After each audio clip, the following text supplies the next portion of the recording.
Инаку да, моменталниот закон, ваков како што е, вели не го уредува полагањето, туку остава право на министерот за правда да со одреден друг правен акт го регулира начинот на полагање на правосудниот испит.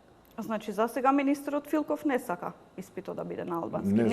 Не дека нема законски основ. Не, јас повеќе би рекол дека изминатите години министри албанци од редовите на ДУИ не сакале, Исто како и Филков оваа влада има желба и работи на тоа да најде начин како овој предмет, односно овој проблем да биде надминат. Така што е различно. А министерот Филков е дел од оваа влада која што бара решение. Дали ова решение е некако консултирано со студентите што протестираат или не се дел од тоа работна група?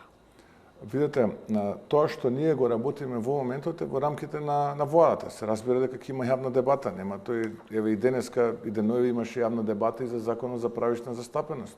Така што секое законско решение подложи на јавна дебата. Во рамките на таа јавна дебата сигурно дека и студентите кои што протестираат ќе земат учество и се добре дојдени нивните, да речем, еве, нивниот инпут е добре дојден во случајов.